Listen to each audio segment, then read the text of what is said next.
So we have a problem, and that is that the possibility of World War III is now at the highest level we have seen it ever.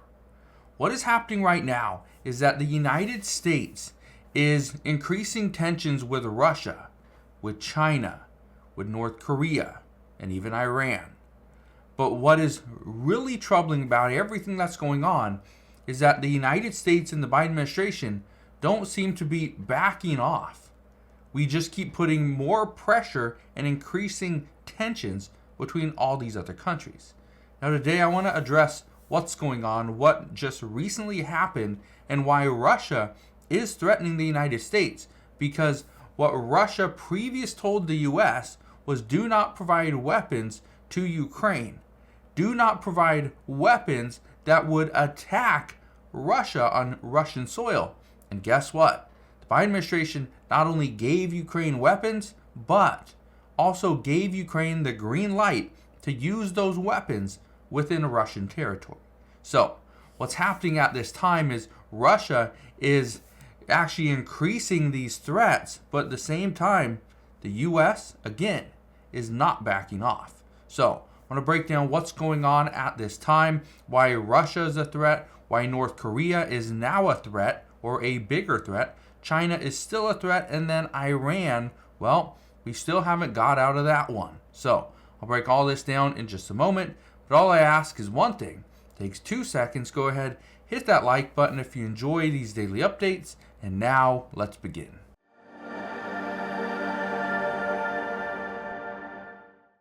So one of the questions that I received just the other day was very simple. Why does the United States continue down this path? Well, it's simple. The United States is continuing down this path of pushing pretty much all the way up to Russia, pushing the limits with Iran and China and now North Korea because we have an election coming up. What the Biden administration can't do is look weak. They can't look like they are pulling out. They can't look like they don't know what they're doing. They can't look weak. So, as a result, the Biden administration and Pentagon officials have been sending more and more weapons over to Ukraine. But in the meantime, what Russia decided to do, because Russia is kind of out of weapons, well, they turned to North Korea. North Korea is going to provide Russia with weapons to fight off Ukraine, and in return, Russia is going to send nuclear weapons to North Korea. Yeah, you see how things go pretty quickly from bad to worse? Yeah. Well, look at this. I want to show you some different stories. This one right here. Biden secretly gave Ukraine permission to strike inside Russia with U.S. weapons. This is exactly what Russia warned against. Don't use U.S. weapons to attack us within our own territory. That's exactly what they did. The Biden administration gave them the green light. Just the other day, we learned that there was an attack on Crimea, and I believe it was 4 people lost their lives, more people were injured, but again, it said that it was U.S. weapons that were the cause of that attack. Again, it's a problem. One thing I can tell you, though, is there's a lot more issues happening right now because of what we have done, what the United States have done to Russia. Again, whether it's warranted or not, doesn't matter. In Vladimir Putin's eyes, the United States should not be involved in what Russia is doing against Ukraine. Because the United States actually placed sanctions on Russia. It hurt Russia a little bit. But then they started using China and other countries to get themselves out of this mess. Well, what the U.S. recently did was said we're going to take and seize Russian assets, and we'd sell those assets and we'd give that money to Ukraine. Vladimir Putin said, oh, absolutely not. You cannot do that. Well, that again increased tensions, which is why this a possibility of a World War III is the risk is so high at this time, because the United States doesn't just have one person they're going against, one country like Russia. No, it's the U.S. against Russia, China, North Korea, and Iran. Look at this. It says, Kremlin official threatened war against NATO if Ukraine uses U.S. weapons against Russia. Again, we did. Ukraine has used U.S. weapons against Russia on Russian territory. That is why, just recently, Putin put a U.S. territory under threat, according to a Kremlin ally. We are under threat. We keep increasing this threat. We keep increasing the risks. And we're doing so because we don't want to look weak. Now, what's interesting about everything that's going on right now is that the United States isn't just competing against one country. We are now, it's United States and NATO against these other allies. Okay, Russia, China, Iran, North Korea. There's more to this list, but those are the big four. Those are the ones that are putting the most tensions on the U.S. This is also one of the reasons why many people are highly concerned about the open borders that the United States currently has, especially on the U.S.-Mexico border, where we are seeing thousands upon thousands of people enter the United States illegally every single day. One of the top groups are Chinese military-age men. The concern there is China doing pretty much sending their military-age men to the United States to have an army of people here on U.S. soil? Potentially. But again, we don't know for sure, and we won't know until there's a possibility of an attack. And this is why I brought it up the other day that these attacks on U.S. soil, well, everyone's talking about them.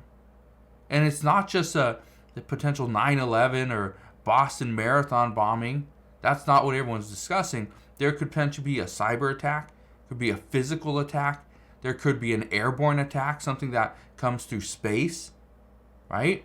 I talked about this just the other day, that Russia could potentially use an EMP and pretty much wipe out a lot of the communications that we have here in the U.S. But then last week, I addressed this and said that there was a Russian nuclear submarine that was just 100 miles off the coast of Florida.